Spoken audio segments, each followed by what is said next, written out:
Max, you want to speak on the that? Yeah, I'd like to speak on the reciprocal part. My position. Max is on the land use committee, and then working with us from the start. My position is that if somebody builds a chicken or turkey house 100 foot from the center of the road, across the road from your house, if your house burns, you should be able to build it back. No questions asked. You shouldn't have to come in front of the board to say anything. My house, right now, I have 1,500 feet of road frontage, and I have 2 sons. My intent is to give them a place to live someday, if they want to. If this happens, when the chicken house goes in across the road on a neighbor's place, they got a right to do that. I don't feel it's fair that I should have to give up my property for them to, that I cannot let my kids live on. But at the same time, the confined feeding operator enjoys the right to build within the setback. So if you sell them the ground, they can build on the same site that you can. They can build the exact same floor plan of the house that you can't build. It's because whose name's on the title is whether they can build a house there or not if you're willing to sell them the ground. But they can wait 100 years waiting on you to sell them. You can't build there, but they can. That's my position, that a reciprocal should be, it should be set on your own property. I don't think it's fair to say if you work at Kimball's 30 years and all you've got is 5 acres out here and somebody builds across the road from you on a confined feeding operation, you should lose the rights to build there. I don't think that's fair. I don't think it's fair for them to move right up next to you on the ground that you've not quite built on yet. Everybody else got dreams too and aspirations on what they want to spend their money on. And you know, you look at a bank account, it might be 0, but they got this little flat ground. And just because they haven't went out and borrowed $1 million to put poultry houses in, they shouldn't be denied their right to their dream either. But that's the way I'm looking at it. And, you know, everybody has to look at it the same. I've talked to all 6 commissioner candidates. There's going to be 2 next commissioners. And every one of them in agreement that they don't believe you should be able to take the other person's right away from them, just by virtue of moving in next to them. And so however you want to, you know, take that into consideration, we're supposed to be getting something that the commissioners can agree to. When we get to the end, instead of having to say, well, we'll doctor this and back up to 100 this time, and next year we'll come out and try to add 300 back in. I think the reciprocal needs to come off the table altogether. That's my position on the reciprocal setback. Okay.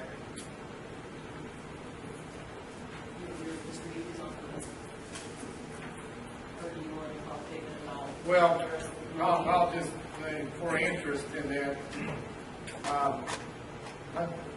our whole intentions in this group is to make an equitable type of ruling that benefits all parties involved, not looking at one individual party over the other. And part of that is to be equal in distances and parameters and rulings that we are putting in. I made the analogy of this. If 400 feet is the correct setback, and you've got a point A and you've got point B, and 400 feet is the correct setback, then it shouldn't matter what point A is or what point B is. Is the setback correct? Now, so everybody says, well, what is point A? Well, point A could be a resident, or it could be a confined feeding operation, or B could be a resident or a confined feeding operation. But whenever we start going back and giving different retrospect for what it is, then let it come in closer on a setback than what we originally proposed for a correct setback, then I didn't see equality in it. You know, it's not our intentions, or with anybody's intentions, to take people's property rights. And you know, some of the analogies, and I took one of the larger farms that's permitted, that's in construction right now, and I took the opportunity to kind of run some figures and run some maps on it. And it's actually 6 barns that are 60 feet wide, 500 feet long. And and it's currently going in Washington County. And I took the 400-foot setbacks and I took the 200-foot setbacks that was involved in there. And yes, it does have an impact on the properties around it if they were to own right up against it. But the 200 feet that was proposed as far as from the county road took half of that setback already out.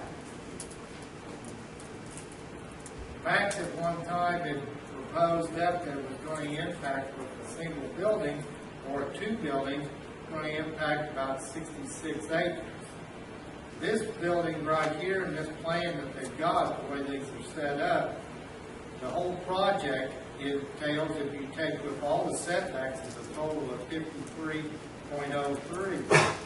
The total package with the setbacks and everything within inside of that. If you take out the part for the building and the internal roads in there, that's 8.96 acres. If you take from the 200 feet, it takes 27.32, that's the impact of the internal nucleus of the farm on the 200 setbacks. So the initial impact, if the borders of the farm or the land was right up on that edge of that line, if it was in that 200 feet, with this large farm would only impact 25 acres all the way around. You know, there's some unique situations with all pieces of property as far as where the location is and where a building goes in. What we're trying to do is get site locations where it's least populated, that it's in an agricultural area, and that agriculture is being done there. We do not want to see, and I don't think this would be any intention of anybody wanting to put a subdivision up against the confined feeding operation. And part of the reverse setbacks is to keep from encroachment of housing coming in closer, so there would be more nuisance suits on it.